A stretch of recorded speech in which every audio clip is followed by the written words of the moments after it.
जय हिंद दोस्तों। मैं विक्रम कुमार फिर से आपके अपने यूट्यूब चैनल मोटिवेशनल मंदिर में आपका स्वागत करता हूँ। दोस्तों अभी इस चैनल पे फिजिक्स क्लास 10 का फिजिक्स का सेकेंड चैप्टर का ऑब्जेक्टिव चल रहा है दोस्तों। इससे पहले दोस्तों प्रकाश के परावर्तन का थ्योरी, सब्जेक्टिव और ऑब्जेक्टिव क्वेश्चन दोस्तों करवा दिया गया है। सेकेंड चैप्टर प्रकाश का परावर्तन का जो है दोस्तों वो भी थ्योरी करवा दी गई है और कुछ ऑब्जेक्टिव्स भी करवा दिया गया है दोस्तों पहले से। दोस्तों ऑब्जेक्टिव्स जितने सारे करवाए जा रहे हैं वो सारे पहले ही एग्जाम में पूछा हुआ है और दोस्तों आगे पूछने के चांस भी है। मतलब समझो कि सारे के सारे प्रीवियस ईयर का क्वेश्चन दोस्तों यहाँ पे कराया जा रहा है। तो दोस्तों आज मैं आपके सामने नए क्वेश्चन के साथ आया हूँ दोस्तों। वो क्वेश्चन क्या है वो समझते हैं और देखते हैं उसको। दोस्तों पहला क्वेश्चन हमारे पास है 21 नंबर है दोस्तों। इससे पहले 20 क्वेश्चन करवाया जा चुका है। एक प्लेलिस्ट भी बना दी गई है, वहां पे जाकर के आप देख सकते हैं। दोस्तों क्वेश्चन हमारे पास है लेंस की क्षमता व्यक्त की जाती है दोस्तों लेंस की जो क्षमता होती है उसे किस तरीका से व्यक्त किया जाता है दोस्तों, उसके बारे में बात करने के लिए यहाँ पे बोला जा रहा है। तो दोस्तों लेंस की जो क्षमता होती है, क्षमता दोस्तों कभी कभी इसको लेंस की शक्ति भी बोलते हैं दोस्तों, कभी कभी इसको सामर्थ्य भी बोल देते हैं। ठीक है दोस्तों, इसे हम लोग पी से सूचित करते हैं। P4 लेंस हो जाएगा, पावर हो जाएगा। ठीक है दोस्तों, लेंस की क्षमता जो होती है P। दोस्तों एक फॉर्मूला मैंने बताया होगा आपको, P बराबर होता है 1/f।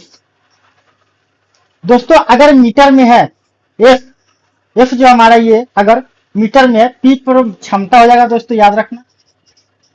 F4 दोस्तों यहाँ पे फोकस हो जाएगा, याद रखना दोस्तों। अगर फोकस f जो है दोस्तों अगर ये मीटर में है तो ये फॉर्मूला सेट करेंगे दोस्तों। अब न्यूमेरिकल्स वगैरह बनाने के लिए भी पूछता है दोस्तों, उसे में ध्यान रखना है।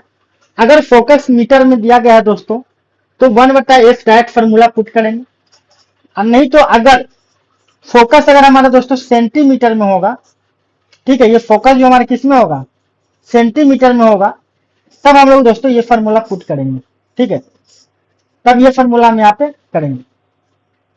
दोस्तों याद रखना, अगर एसआई मात्रक की बात करें दोस्तों, ठीक है, अगर लेंस की क्षमता की एसआई मात्रक की बात करें दोस्तों, तब उस कंडीशन में 1/मीटर बोल सकते हैं दोस्तों। ठीक है, या मीटर के पावर -1 बोलेंगे दोस्तों। इसे 1/m या m के पावर -1 दोस्तों, चार में से कोई भी दिया रहेगा। ठीक है, ध्यान रखना, चार में से कोई भी दिया जाएगा। अगर एसआई मात्रक की बात करें दोस्तों तब हम लोग ये फॉर्मूला यूज करेंगे। अगर दोस्तों हमसे सीधे मात्रक की बात करें कि क्षमता का मात्रक डायरेक्ट पूछा जाए दोस्तों, तब क्या कहेंगे, तब उसको उस समय याद रखना दोस्तों, डायोप्टर होता है। ठीक है, डायोप्टर याद रखना। अगर क्षमता का सीधा सीधी मात्रक पूछे दोस्तों तो डायोप्टर को डी से सूचित करेंगे। अगर एसआई मात्रक की बात करें दोस्तों तो हम यहाँ पे ये दे सकते हैं। ठीक है, अब बढ़ते दोस्तों क्वेश्चन की तरफ। क्वेश्चन क्या है, लेंस की क्षमता व्यक्त किया जाता है। ऑप्शन दोस्तों फोकस दूरी के द्वारा, मतलब सीधा सीधी फोकस दूरी के द्वारा। तो यहाँ पे देख लो दोस्तों, P जो है डायरेक्ट S के बराबर नहीं है, फोकस दूरी की दुगनी दूरी पर, मतलब फोकस दूरी की दुगनी दूरी पर। कहने का मतलब है कि P बराबर 2f होना चाहिए दोस्तों। ये फॉर्मूला सेट नहीं करे। ऑप्शन ए क्या बोला था, P बराबर f होना चाहिए, तो ये भी फॉर्मूला हमारा नहीं है। आगे ऑप्शन क्या है दोस्तों, फोकस दूरी के व्युत्क्रम द्वारा। व्युत्क्रम का द्वारा दोस्तों होता है इनवर्सली, मतलब अपोजिट में। ठीक है, मतलब इनवर्सली P, अब व्युत्क्रम का मतलब उल्टा होता है 1/f दोस्तों। इस तरीका से जो है हमारा आंसर क्या हो जाएगा, ऑप्शन नंबर सी जो है दोस्तों बिल्कुल सही हो जाएगा। कि अगर लेंस की क्षमता को व्यक्त करने की बात कर रहा है दोस्तों तो यहाँ पे ये है। तो इससे 3-4 पॉइंट मैंने बताया जो कि एग्जाम में पूछता है और मदद करेगी। पहला, ये फॉर्मूला मीटर में रहेगा तो ये फॉर्मूला यूज करेंगे। दूसरा, अगर सेंटीमीटर में दोस्तों तो ये फॉर्मूला यूज करेंगे। अगर एसआई मात्रक की बात करेगा दोस्तों तो ये वाला यूज करेंगे। अगर सीधे मात्रक की बात करें दोस्तों तो डायरेक्टर करेंगे, जिसे डी से सूचित करते हैं। और फॉर्मूला ये देख ही रहे दोस्तों। ठीक है दोस्तों, तो ये हमारा फर्स्ट क्वेश्चन हो गया दोस्तों। अब आगे बात करते हैं, नेक्स्ट क्वेश्चन की तरफ बढ़ते हैं हम। नेक्स्ट क्वेश्चन हमारा क्या, सेकंड क्वेश्चन क्या कहता है दोस्तों। सेकंड क्वेश्चन हमारा है कि उत्तल लेंस द्वारा आवर्धित काल्पनिक प्रतिबिंब तब बनता है जब वस्तु रहती है। कहने का मतलब यह है कि उत्तल लेंस में प्रतिबिंब जो है आवर्धित, ठीक है दोस्तों। आवर्धित का मतलब क्या होता है याद रखना, आवर्धित का मतलब होता है बड़ा, है ना। आवर्धित का मतलब क्या होता है बड़ा, ठीक है। बड़ा और काल्पनिक प्रतिबिंब कब बनेगा, उत्तल लेंस में बड़ा प्रतिबिंब होना चाहिए और काल्पनिक होना चाहिए दोस्तों। कब बनेगा, जब वस्तु कहां रखी हो, उसके बारे में पूछा है। ऑप्शन है अनंत पर, फोकस पर, फोकस और लेंस के बीच, इनमें से कोई नहीं। चलिए समझते हैं उत्तल लेंस के बारे में, ठीक है दोस्तों। ये उत्तल लेंस है, देखो यहाँ पे एफ कर दो F1, यहाँ पे 2F1 कर दो, यहाँ पे दोस्तों F2 और यहाँ पे 2F2 कर दो। दोस्तों अगर याद हो थ्योरी पढ़ाया था मैंने, अगर जाकर के देख सकते हो आप थ्योरी के बारे में भी, एक शॉर्टकट मैंने समझाया था यहाँ पे कि एक जगह यहाँ पे वस्तु को रख सकते हैं पहला, दूसरा दोस्तों पहला यहाँ रखा जा सकता है, दूसरा दोस्तों F पर रख सकते हैं, तीसरा यहाँ रख सकते हैं दोस्तों, चौथा हम लोग यहाँ पे रख सकते हैं, पांचवा यहाँ रख सकते हैं दोस्तों, छठा दोस्तों अनंत पे रखा जाता है। उत्तल लेंस के सामने वस्तु को ऐसे करके हम रख सकते हैं दोस्तों। जैसे जैसे यहाँ रखे उस हिसाब से क्या होता है, पिक्चर बनता है। तो अगर मान के चलो यहाँ पे ऑब्जेक्टिव रखे हैं दोस्तों, तो याद रखना जब यहाँ पे रखते हैं तो प्रतिबिंब जो होता है दोस्तों अनंत पे बनता है। मैं बता रहा हूं याद रखना। नहीं नहीं यहाँ पे अनंत पे नहीं, इसको हटा दो, इसको याद रखो, इसको ये वाली। अगर फोकस पे दोस्तों रखेंगे, फोकस पे तो अनंत पे बनेगी, याद रखना, ठीक है। फोकस पे रखेंगे तो कहां बनेगी, अनंत पे। देखो F1 और 2F1 के बीच है दोस्तों यहाँ पे, तो याद रखना है अनंत और 2F2 के बीच में बनेगी यहाँ पे ऑब्जेक्ट। दोस्तों अगर 2F1 के बीच 2F1 पर रखा गया तो दोस्तों याद रखना 2F2 पर बनेगा। देखो कुछ आपको दिखाई देगा बढ़िया से, ठीक है दोस्तों। 2F1 और अनंत के बीच रखेंगे दोस्तों, तब ये पिक्चर बनेगा यहाँ पे, ठीक है दोस्तों। अब दोस्तों जब अनंत पे रखेंगे दोस्तों, अनंत पे रखेंगे तो फोकस पे बनेगा दोस्तों, ठीक है। और यहां रखेंगे दोस्तों तो इधर ही बनता है, ठीक है। तो शॉर्टकट में समझ लेते हैं कि लेंस और F1 के बीच रखेंगे दोस्तों, तो यहां पे जो प्रतिबिंब की स्थिति होती है, स्थिति उसी तरफ होती है जिस तरफ वस्तु रखा जाता है, याद रखना उसी तरफ बनेगी, बनती है जिस तरफ वस्तु रखी हो, ठीक है दोस्तों। कहां पे, लेंस और F1 के बीच, याद रखना लेंस और F फोकस के बीच में, यहाँ पे तो स्थिति क्या हो जाएगी, उसी तरफ जिस तरफ वस्तु रखी गई हो। दोस्तों अगर इस प्रकृति की बात करें दोस्तों, तो याद रखना प्रकृति में याद रखना आपको कि काल्पनिक बनेगी, और दोस्तों आवर्धित यानी बड़ा बनेगी। काल्पनिक का काल्पनिक के साथ सीधा जोड़ दो। और दोस्तों अगर मैं आकार की बात करूं, आकार, तो आकार की बात किया जाए दोस्तों तो आवर्धित या बड़ा बोल सकते हैं दोस्तों, ठीक है। ध्यान रखना इस चीज को। तो क्वेश्चन जो पूछा उस हिसाब से मैंने ये बताया कि उत्तल लेंस द्वारा आवर्धित बड़ा काल्पनिक प्रतिबिंब, मतलब आवर्धित यानी बड़ा काल्पनिक प्रतिबिंब चाहिए। तो देखो यहाँ पे आवर्धित है और क्या काल्पनिक है, कब बनेगा, जब वस्तु फोकस और लेंस के बीच में हो, यानी ऑप्शन नंबर सी जो हमारा बिल्कुल सही हो जाएगा। दोस्तों अगर अनंत पे रखा है तो कहां बनेगा, अनंत पे वस्तु को रखा जाए तो पिक्चर कहां बनेगी, तो यहाँ पे देख लो हम अनंत पे रखे हुए हैं, यहाँ पे ये अनंत पे है, तो देख लो कहां पे बना है, फोकस पे। अनंत पे वस्तु रहेगा तो कहां बनेगा, फोकस पे, ठीक है दोस्तों। अगर इसकी बात करें फोकस पे रखेंगे तो कहां बनेगा, तो देखो दोस्तों फोकस यहाँ पे, तो फोकस पे यहाँ पे देखो, तो फोकस पे रखेंगे तो कहां बनेगा दोस्तों, अनंत पे। ध्यान रखना इस चीज को, ठीक है। अनंत पे है तो फोकस पे बनेगा, फोकस पे है तो अनंत पे बनेगा, इस चीज को ध्यान रखना, ठीक है दोस्तों।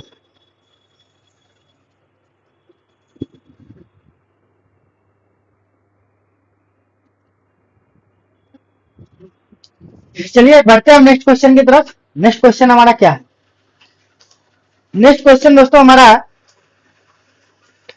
23 नंबर क्वेश्चन कहता है, 22 हो गया। 23 की मैं बात करूं दोस्तों, सघन माध्यम से विरल माध्यम में गमन करने पर आपतन कोण आई और अपवर्तन कोण आर के बीच में क्या संबंध है। सघन माध्यम से कहता है कि जब सघन माध्यम से विरल माध्यम में जब प्रकाश की किरण प्रवेश करती है तो आपतन कोण और अपवर्तन कोण के बीच में क्या संबंध होगा दोस्तों। ऑप्शन कह रहा है कि आपतन कोण जो है अपवर्तन कोण के बराबर होगा। ऑप्शन बी है आपतन कोण बड़ा होगा अपवर्तन कोण से। ऑप्शन सी है अपवर्तन कोण बड़ा होगा आपतन कोण से। ऑप्शन डी है कि तीनों मतलब बराबर, जीरो के बराबर होगा। समझते हैं इसके बारे में भी दोस्तों कि क्या कहा जाता है। दोस्तों इसमें मैंने 3 कंडीशन बताया आपको बार बार, कल भी एक वीडियो, कल भी जो क्लास पढ़ाई गई है इससे पहले वाले पार्ट 2 में दोस्तों इसके बारे में मैंने चर्चा भी किया था। 3 कंडीशन इसकी होती है, आज तीनों कंडीशन के बारे में फिर से वापस समझेंगे दोस्तों, ठीक है। तो समझते हैं। इसके ऊपर मैं क्या करता हूँ दोस्तों, हवा ले लेता हूँ, ठीक है, और नीचे ले लो जल। दोस्तों हवा को हम लोग क्या कहते हैं, विरल माध्यम बोलते हैं, याद रखना। और जल जो हो जाएगा दोस्तों सघन, ठीक है, जल क्या है, सघन। तो 3 कंडीशन होता है, एक कंडीशन ये लेते हैं, ये हमारा अभिलंब हो जाएगा। और विरल माध्यम से हम लोग कहां जा रहे हैं दोस्तों, सघन माध्यम।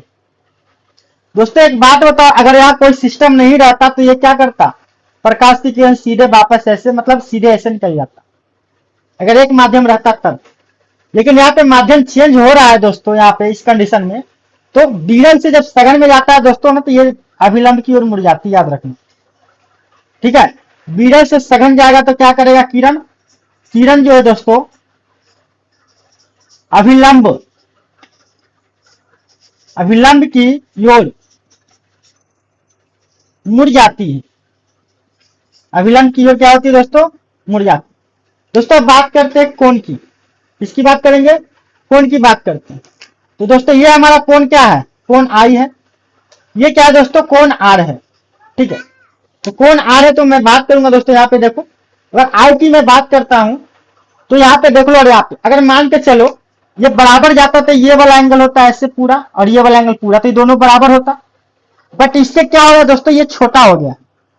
मतलब इस कंडीशन में विरल माध्यम से सघन माध्यम में जब जाएगा दोस्तों, तो उस कंडीशन में कोण आई जो होगा क्या हो जाएगा, बड़ा हो जाएगा कोण आर से। ये कंडीशन कब है दोस्तों, कोण आई बड़ा होगा कोण आर से, कब, हवा मतलब विरल माध्यम से जब सघन माध्यम में प्रवेश करेगी तब, ठीक है दोस्तों। तो इस कंडीशन में ये हो जाएगी। तो हमारा ये एक कंडीशन हो गया। एक कौन सा कंडीशन है कि जब हम लोग विरल माध्यम से सघन माध्यम की तरफ जाएंगे तब। दोस्तों ये दोनों क्वेश्चन पूछा जाता है, याद रखना, ठीक है।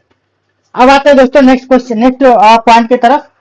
एक कंडीशन हमारे पास ये रहेगा दोस्तों कि ऊपर क्या करेंगे हम लोग, सघन माध्यम कर देंगे। जैसे मान के चलो जल ले लेते हैं, जल को हम लोग क्या बोलेंगे, सघन, ठीक है। और नीचे क्या करो, हवा ले लो, जिसको हम लोग बोलेंगे दोस्तों विरल, ठीक है दोस्तों। इस कंडीशन में क्या होगा, जब प्रकाश की किरण ऐसे क्या करेंगे, इसको ऐसे प्रवाहित मतलब लेकर के जाएंगे दोस्तों। अगर मान के चलिए सारा सिस्टम हटा दो और एक माध्यम हमारे पास रहे, तो उस कंडीशन में क्या होगा, ये क्या करेगा, सीधे निकल जाएगा डायरेक्ट सामने जैसे तैसे। दोस्तों यहाँ पे एंगल आई हो जाएगा। ये देखो इस कंडीशन में यहाँ पे क्या होगा, ये वाला एंगल, जो भी एंगल ही रहेगा, ये वाली, ये दोनों बराबर हो जाते। बट यहाँ पे माध्यम चेंज हो गया है, ठीक है, मतलब ऊपर जल है नीचे हवा है, माध्यम चेंज हो गया है। तो सघन माध्यम से जब विरल माध्यम में जाता है दोस्तों, तो ये अभिलंब से दूर हट जाती है, ठीक है। ये क्या करेगा, अभिलंब से दूर हट जाएगी। तो कहोगे कोई सिस्टम नहीं रहता तो ये एंगल बराबर होता। बट अभी देखो ये वाला एंगल इतना बड़ा जो है, ये एंगल आर कहलाता है। तो इस कंडीशन में क्या हो रहा है कि यहाँ पे देख लो, ये वाला एंगल जो है और ये वाला एंगल देखो, ये इतना एक्स्ट्रा बढ़ गया है। मतलब इस कंडीशन में क्या होगा, एंगल आर जो हो जाएगा बड़ा हो जाएगा एंगल आई से। मतलब आपतन कोण जो है बड़ा है, सॉरी अपवर्तन कोण जो है बड़ा हो जाएगा आपतन कोण से इस कंडीशन में दोस्तों। और यहाँ पे ये भी ध्यान रखना है कि इस कंडीशन में क्या होगा, जो किरण जो होगी अभिलंब से दूर हटेगी, ठीक है, अभिलंब से दूर हट जाएगी, ठीक है। दूर हट जाएगी या दूर जाएगी। ये दो कंडीशन इसका याद रख। दोस्तों एक और सिचुएशन यहाँ पे आएगा कि उसको क्या करना है, लंबवत उसको डालेंगे, ठीक है, लंबवत उसको डालेंगे। तो जब प्रकाश की किरण लंबवत जब माध्यम पे डाली जाती है, दो माध्यमों को अलग करने वाली सतह पे लंबवत डाली जाती है दोस्तों, तो वो बिना मुड़े क्या करती है, सीधे निकल जाती है। मतलब कोई मुड़ेगा नहीं, कोई डायरेक्शन उसका चेंज नहीं, सीधे वो निकल जाएगी। और उस कंडीशन में दोस्तों एंगल जो होगा आई और एंगल जो होगा आर, ये क्या होगा दोस्तों, आर तीनों बराबर हो जाएगा 0 के। अब क्वेश्चन को देखते हैं दोस्तों, सघन माध्यम से विरल माध्यम में गमन करने पर, मतलब सघन से विरल, मतलब ये वाली कंडीशन रहेगी हमारी दोस्तों, सघन से विरल जाना है। तो सघन से विरल माध्यम में गमन करने पर आपतन कोण आई और अपवर्तन कोण आर में क्या संबंध होगा दोस्तों। तो देख लो यहाँ पे कंडीशन, यहाँ पे क्या दिखा रहा है, एंगल आर जो होगा आई से बड़ा हो जाएगा। यानी ऑप्शन नंबर जो दोस्तों हमारा सी है वो क्या है, बिल्कुल सही है। ऑप्शन नंबर सी बिल्कुल हमारा सही है दोस्तों। और ऑप्शन की मैं बात करूं दोस्तों, तो ये जो कंडीशन हमारा दिख रहा है दोस्तों, ये कंडीशन जो होगा किसमें होगा, इसका उल्टा। जब हम लोग विरल माध्यम से सघन माध्यम में प्रवेश करेंगे दोस्तों, तो उस समय क्या हो जाएगा, ये हो जाएगा। और इसकी बात करूं दोस्तों, तो जब क्या होगा, ये कब होगा, जब लंबवत डाला जाए, प्रकाश की किरण क्या किया जाए, लंबवत डाला जाए, तब ये वाला कंडीशन तैयार होगा दोस्तों।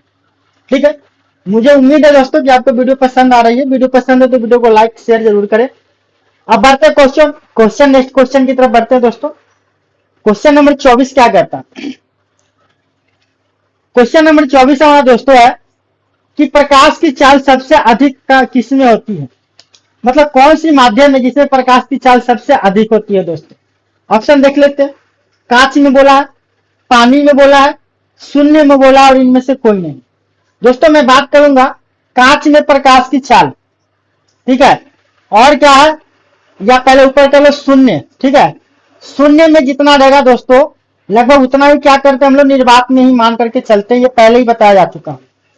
तो दोस्तों शून्य या निर्वात में प्रकाश की चाल की बात करें दोस्तों, 3 लाख किलोमीटर प्रति सेकंड होता है। ठीक है दोस्तों, कितना होता है, 3 लाख किलोमीटर प्रति सेकंड। किसमें दोस्तों, शून्य या निर्वात में होता है। दोस्तों याद रखना, कभी कभी इसको 3 गुने 10 के पावर 5 किलोमीटर प्रति सेकंड बोल सकते हैं, या कभी कभी इसको मीटर में चेंज करके 3 गुने 10 के पावर 8 मीटर प्रति सेकंड भी इसको बोला जाता है दोस्तों। तो इसको याद रखना दोस्तों, और इसको याद रखना। तो शून्य या निर्वात में हो गया। अब बात करते हैं दोस्तों किसमें, पानी में, जल में। तो दोस्तों जल में प्रकाश की चाल कितनी होती है, तो याद रखना 2,25,000 किलोमीटर प्रति सेकंड। 2,25,000 किलोमीटर प्रति सेकंड होता है दोस्तों किसमें, जल में। ठीक है, अब मैं बात करूंगा दोस्तों जल के बाद किसमें, कांच में। दोस्तों कांच की अगर मैं बात करूंगा, कांच में कितनी होती है, तो 2 लाख किलोमीटर प्रति सेकंड होता है दोस्तों, याद रखना 2 लाख किलोमीटर प्रति सेकंड होता है।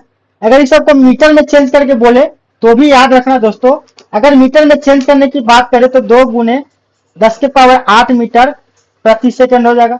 इसको भी चेंज कर सकते हो दोस्तों। ठीक है, चलो बढ़ते क्वेश्चन की तरफ। क्वेश्चन है प्रकाश की चाल सबसे ज्यादा किसमें है। दोस्तों सबसे ज्यादा किसमें है, अगर मैं कांच की बात करूं दोस्तों तो 2 लाख है। ठीक है, पानी में बात करूं तो दोस्तों 2,25,000 है, और शून्य में 3 लाख है। तो जाहिर सी बात है दोस्तों, शून्य या निर्वात में सबसे ज्यादा प्रकाश की चाल सबसे अधिक होती है। और ऐसे भी जनरली याद भी करना है कि सबसे ज्यादा प्रकाश की चाल सबसे अधिक किसमें होती है, शून्य या निर्वात में होती है। ये आपके जुबान पे होना चाहिए। ठीक है, तो ऑप्शन नंबर सी जो होगा दोस्तों बिल्कुल मेरा सही जवाब है कि शून्य या निर्वात में प्रकाश की चाल सबसे अधिक होगी दोस्तों। ठीक है, अब बढ़ते दोस्तों नेक्स्ट क्वेश्चन की तरफ। क्वेश्चन नंबर 25 मेरा क्या है, क्वेश्चन नंबर 25 है दोस्तों, स्नेल के नियम अनुसार, यानी स्नेल के नियम के बारे में बात कर रहा है कि क्या होगा। तो दोस्तों स्नेल का नियम जो होता है, स्नेल का नियम है दोस्तों, प्रकाश के अपवर्तन का दूसरा नियम बोला जाता है। प्रकाश के अपवर्तन का दूसरा नियम होता है दोस्तों, जिससे हम लोग क्या कहते हैं, स्नेल का नियम कहते हैं दोस्तों। ठीक है, स्नेल का नियम क्या है, अपवर्तन का दूसरा नियम होता है, उसी को बोलते हैं। और स्नेल को नियम को दोस्तों इसको म्यू बोलते हैं, याद रखना, ठीक है। इसको म्यू बोलते हैं, म्यू। जैसे अल्फा होता है, बीटा होता है, गामा होता है, वैसे ही म्यू होता है दोस्तों। स्नेल का नियम के अनुसार होता है sine I upon sine R होता है, ठीक है दोस्तों। याद रखना, यानी ऑप्शन नंबर ए हमारा बिल्कुल क्या है, सही जवाब है। क्वेश्चन नंबर 25, ठीक है दोस्तों। चलिए दोस्तों बढ़ते हैं नेक्स्ट क्वेश्चन की तरफ। नेक्स्ट क्वेश्चन हमारा क्वेश्चन नंबर 26। क्वेश्चन नंबर 26 कहता है दोस्तों, आभासी प्रतिबिंब का निर्माण होता है। दोस्तों आभासी प्रतिबिंब की मैं बात करूं तो याद रखना कि आभासी को ही हम लोग क्या कहते हैं, काल्पनिक, ठीक है। आभासी प्रतिबिंब को क्या कहा जाता है दोस्तों, काल्पनिक प्रतिबिंब कहा जाता है, याद रखना। जहां भी आभासी आएगा काल्पनिक याद रखना दोस्तों। ऑप्शन दिया केवल उत्तल लेंस में, ऑप्शन बी है केवल अवतल लेंस में, ऑप्शन सी है दोनों लेंसों में, और ऑप्शन डी है दोस्तों इनमें से किसी में भी। तो आभासी प्रतिबिंब यानी काल्पनिक प्रतिबिंब किस में बनेगी दोस्तों, तो याद रखना है आपको। अगर आभासी और काल्पनिक की बात किया है दोस्तों, तो अवतल लेंस और उत्तल लेंस दोस्तों दोनों लेंसों में बनता है, याद रखना, ठीक है। दोनों में बनेगा। अवतल लेंस में तो दोस्तों याद हुई होगा कि अवतल लेंस में वस्तु को कहीं भी रख दो, किसी भी दूरी पे रख देंगे दोस्तों, हमेशा काल्पनिक प्रतिबिंब हमेशा सीधा बनेगी, ठीक है दोस्तों। और अगर स्थिति की बात करें तो फोकस और लेंस के बीच में हमेशा बनेगी, कहां, अवतल में। यानी अवतल लेंस में हमेशा क्या होता है दोस्तों, काल्पनिक बनती है दोस्तों। उत्तल लेंस की मैं बात करूं दोस्तों, तो उत्तल लेंस में सभी प्रकार का लेंस प्रतिबिंब बनेगा। सीधा बोलो तो सीधा बनेगा, उल्टा बनेगा, काल्पनिक बनेगा, वास्तविक बनेगा दोस्तों, छोटा बनेगा, बड़ा बनेगा, बराबर बनेगा। मतलब हर टाइप का प्रतिबिंब बनता है किसमें दोस्तों, उत्तल लेंस में। अलग अलग दूरी पे रखेंगे, अलग अलग टाइप का, अलग अलग प्रकार का प्रतिबिंब बनता है। लेकिन अवतल लेंस की किसी भी दूरी पे रखेंगे दोस्तों, हमेशा क्या होगा, हमेशा काल्पनिक बनेगा, हमेशा छोटा बनेगा, हमेशा सीधा बनेगा। तो अगर आभासी प्रतिबिंब के निर्माण की मैं बात करूं दोस्तों, तो ऑप्शन नंबर सी जो है हमारा दोनों सही हो जाएगा। ऑप्शन नंबर सी जो है बिल्कुल सही है। आभासी प्रतिबिंब दोनों प्रकार के लेंसों में बनेगी, ठीक है दोस्तों। अब बढ़ते हैं नेक्स्ट क्वेश्चन की तरफ। क्वेश्चन नंबर 27 क्या कहते हैं, तो क्वेश्चन नंबर 27 है कि प्रकाश की किरण जब विरल माध्यम से सघन माध्यम में जाती है तो क्या होता है दोस्तों। अभी चर्चा किया इसको थोड़ी देर पहले मैंने, ठीक है, कि प्रकाश की किरण जब विरल माध्यम से सघन माध्यम में जाती है तो क्या होता है दोस्तों। याद रखना, रट लो, नहीं हो तो रट लो एकदम, क्वेश्चन बहुत इंपॉर्टेंट है, ठीक है। विरल कर दो, ऊपर सघन कर दो, ऊपर विरल कर दो और नीचे सघन हो जाएगा दोस्तों, ठीक है। ये अभिलंब ने बना दिया, तो कहता कि विरल माध्यम से सघन माध्यम में, विरल से सघन माध्यम में जाती है दोस्तों, कुछ नहीं रहे तो सीधे निकलेगी और ये क्या करेगी, ऐसे चिपक जाएगी। ये क्या हो रहा है बताओ, ये अभिलंब की ओर मुड़ना हो रहा है ना। विरल माध्यम से सघन माध्यम में जब प्रकाश की किरण जाती है दोस्तों, तो क्या होता है, अभिलंब की ओर मुड़ जाती है। यानी ऑप्शन नंबर कौन सा हो जाएगा, ऑप्शन नंबर जो है हमारा सी जो है बिल्कुल सही हो जाएगा दोस्तों, ठीक है। सी बिल्कुल सही है कि अभिलंब की ओर मुड़ जाएगी विरल माध्यम से सघन माध्यम में जाने पर।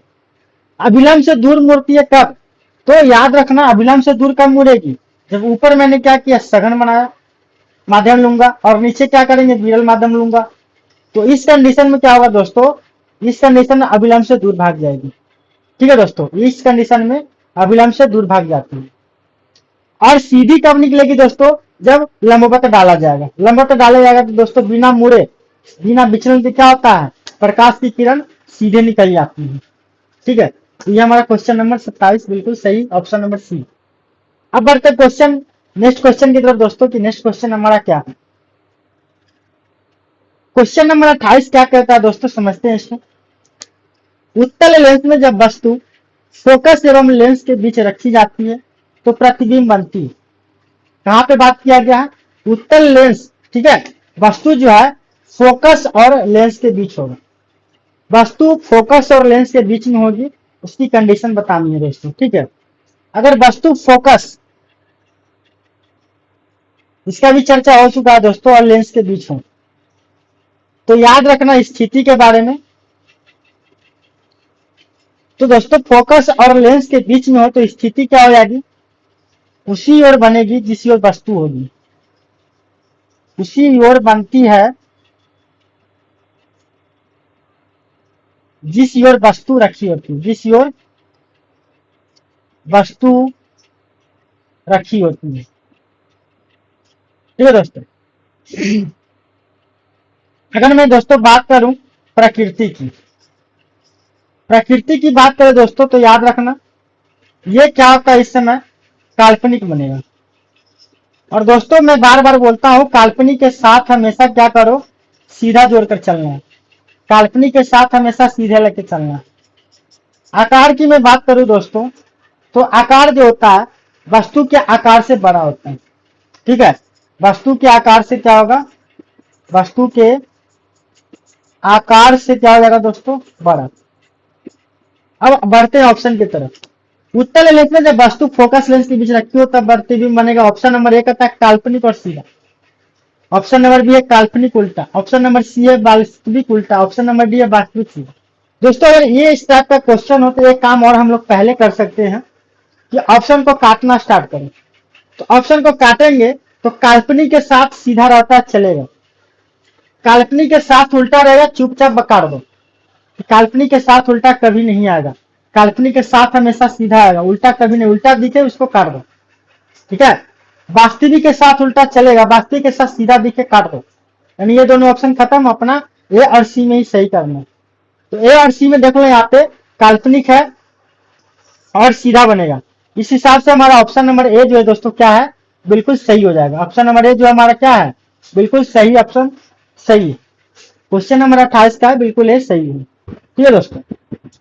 अब देखते हैं दोस्तों क्वेश्चन नंबर आगे जो हमारा उसके तरफ बढ़ेंगे। और क्वेश्चन नंबर हमारा अगला क्या है दोस्तों, क्वेश्चन नंबर 29, इसके बारे में चर्चा करते हैं। थोड़ा क्या है 29 नंबर में, एक अवतल लेंस की फोकस दूरी 10 सेंटीमीटर है दोस्तों, तो इसकी क्षमता क्या हो। दोस्तों ये न्यूमेरिकल्स हो गया, ये भी पूछता है, ठीक है, ये एग्जाम में पूछा हुआ। तो क्या बोल रहा बताओ कि अवतल लेंस, लेंस कौन सा है हमारा दोस्तों, अवतल लेंस है, ठीक है, अवतल लेंस है हमारा, अवतल लेंस है। अवतल लेंस की फोकस दूरी 10 सेंटीमीटर है, यानी फोकस दूरी दिया हुआ है कितना, 10 सेंटीमीटर। दोस्तों ये ठीक है, लेकिन इससे पहले बनाने से पहले दोस्तों हम लोग ये डिसाइड करेंगे कि ये प्लस में होता है या माइनस में होता है। अगर दोस्तों अगर भूल जाते हो, ठीक है, भूल जाते हो तो एक तरीका ये है कि अ से अवतल होता है, उ से उत्तल होता है। तो दोस्तों पहले अ आता है, बाद में उ आता है, जो बाद में आता है ज्यादा होता है, कम में आता है, पहले आता है माइनस होता है। एक तरीका तो ये है, ठीक है। और एक तरीका है पिक्चर वाला, पिक्चर ऐसे बना लो ऐसे भागेगा इधर, यहाँ पे फोकस होता है इसका मेन, ठीक है। प्रकाश की किरण इस दिशा में है, अब दूरी माप लो इस दिशा में, देखो इस दिशा में, और ये प्रकाश की किरण इस दिशा में, आपकी किरण दोनों अपोजिट डायरेक्शन में है, तो इस कंडीशन में भी क्या हो जाता है, माइनस। यानी यहाँ पे क्या हो जाएगा, फोकस हमारा अवतल लेंस का फोकस दूरी क्या होता है, माइनस होता है। चलो अब पूछा हमसे क्या है क्वेश्चन, एक अवतल लेंस की फोकस दूरी 10 सेंटीमीटर है, इसकी क्षमता पूछा है, क्षमता क्या होगा दोस्तों, क्षमता यानी पी, पी बराबर पूछा है हमसे 1/f होता है। दोस्तों दो फॉर्मूला बताया गया था, एक फॉर्मूला तो ये है कि 1/f कब लगाएंगे, जब फोकस जो होगा मीटर में होगा, और एक फॉर्मूला 1/p बराबर 100 होता है और f होता है। ये फॉर्मूला कब लगाएंगे, जब f हमारा सेंटीमीटर में होगा। दोस्तों यहाँ पे क्या है, सेंटीमीटर में, तो ये वाला फॉर्मूला यूज करेंगे, तो p बराबर क्या हो जाएगा 100, और इसको क्या करेंगे -10 रखेंगे। दोस्तों ये और ये कटेगा, यानी यहाँ पे क्या हो जाएगा -10, p बराबर -10 d हो जाएगा, d फॉर डायरेक्टर हो जाता है, मात्रक होता है किसका, क्षमता का। अब चलो ऑप्शन देख लो, 2d, 2d दिया है काट दो, -2d दिया है काट दो, यहाँ पे 5d दिया है, ये भी नहीं होगा। ऑप्शन नंबर डी जो है बिल्कुल सही हो जाएगा, -10d, ठीक है, ये वाला। दोस्तों अगला क्वेश्चन हमारा क्वेश्चन नंबर 30 से क्या कहता है, वो भी एक न्यूमेरिकल दिया है, इसको भी थोड़ा समझ लेते हैं क्या है। क्वेश्चन है दोस्तों, पढ़ते जाना लिखते जाना भी, ठीक है। एक 10 सेंटीमीटर फोकसांतर वाले उत्तल लेंस, लेंस कौन सा है दोस्तों, उत्तल, यहाँ लिख लो पहले, उत्तल लेंस है, ठीक है। फोकसांतर मतलब फोकस, फोकस कितना दिया दोस्तों, 10 सेंटीमीटर। अब एक बात बताओ, ये प्लस होगा कि माइनस, ये सब डिसाइड करते चलना है, प्लस होगा कि माइनस होगा। तो दोस्तों उत्तल लेंस है, तो उत्तल लेंस का हम लोग जानते हैं कि फोकस दूरी क्या होता है, प्लस। नहीं तो अभी एक तरीका बताया था, अ से अवतल होता है, उससे उत्तल होता है, पहले आता है तो माइनस, बाद में आएगा इसलिए प्लस। एक तरीका ये है, नहीं तो फिर पिक्चर बना लेना, पिक्चर बना करके भी कर सकते हैं, ठीक है। तो ये हो गया। अब आगे बढ़ो, कहता है कि 10 सेंटीमीटर फोकसांतर वाले उत्तल लेंस के सामने 15 सेंटीमीटर की दूरी पर एक वस्तु रखी गई है। वस्तु की दूरी होती है वस्तु, ठीक है, रखी गई इतनी दूरी पर का मतलब क्या, वस्तु दूरी। दोस्तों वस्तु दूरी यू होता है, यू बराबर कितना लिखा है, 15 सेंटीमीटर लिखा है। तो दोस्तों ये प्लस होगा कि माइनस होगा, तो इसका भी डिसीजन हम लोग करते हैं, ये बना लेते हैं उत्तल लेंस। ये हमारा एफ होता है, ये हमारा 2f1 होता है, ठीक है दोस्तों। एक बात बताओ, वस्तु को कहीं यहाँ पे इधर रखेंगे, कहीं भी यहाँ पे रखेंगे दोस्तों वस्तु को, आपतित किरण की दिशा ही डायरेक्शन में होगा, अब वस्तु तो इधर होगा, बोलो, तो दोनों अपोजिट डायरेक्शन में है कि नहीं है। इसका मतलब है कि यू जो होगा 15 सेंटीमीटर माइनस में होगा। एक चीज याद रखना कि अवतल हो चाहे उत्तल हो, लेंस कोई भी लेंस हो दोस्तों, वस्तु की दूरी हमेशा माइनस लेना है, वस्तु की दूरी हमेशा माइनस होगा, याद रखना, ठीक है। अब आगे बढ़ते हैं, आगे क्या बोला गया है कि 15 सेंटीमीटर की दूरी पे रखी गई है। प्रतिबिंब का स्थान पूछा, यानी प्रतिबिंब की दूरी पूछा है, प्रतिबिंब कहाँ बनेगी दोस्तों, प्रतिबिंब को हम लोग भी बोलते हैं, भी हमको निकालना है दोस्तों, ठीक है। तो दोस्तों यहाँ पे देखो एक फॉर्मूला आता है, लेंस सूत्र पढ़ाया गया, ठीक है, लेंस सूत्र पढ़ाया गया है, वो होता है 1/v माइनस 1/u बराबर 1/f होता है दोस्तों, ये हमारा फॉर्मूला होता है दोस्तों। यहाँ पे चलो इसको पुट करते हैं, 1/v हमसे पूछा ही है, v पूछा है माइनस 1/u कितना है दोस्तों, तो -15 कर दो, h कितना है दोस्तों 10 कर दो, तो इसको सॉल्व करो, 1/v माइनस माइनस प्लस हो जाएगा, 1/15 बराबर 1/10। अब इसको क्या करो, उधर भेज दो, तो 1/v बराबर क्या, 1/10 माइनस 1/15 हो जाएगा, ठीक है दोस्तों। अब इसको क्या करो, इसका एलसीएम निकालो, इसका एलसीएम निकालेंगे तो 15 दूना 30 कर दो, ये हो जाएगा 3 माइनस 2 यानी 1/30 हो जाएगा दोस्तों। यहाँ पे देखो 1/v बराबर 1/30 दिया है, तो यहाँ से v बराबर क्या हो जाएगा दोस्तों, 30 सेंटीमीटर हो जाएगा। इसका मतलब ये है कि 30 सेंटीमीटर की दूरी पर जाके क्या होगा, प्रतिबिंब बनेगी दोस्तों। तो ऑप्शन नंबर ए दिख रहा है हमें, बिल्कुल सही जवाब ऑप्शन नंबर ए हो जाएगा दोस्तों, ठीक है। ऑप्शन ए जो है बिल्कुल क्या है, सही है दोस्तों। ये हमारा आज का सेशन यहीं तक रहेगा दोस्तों। अगर वीडियो पसंद आ रहा है तो वीडियो को लाइक करें, शेयर करें, सब्सक्राइब करना मत भूलें दोस्तों। जय हिंद दोस्तों, धन्यवाद दोस्तों।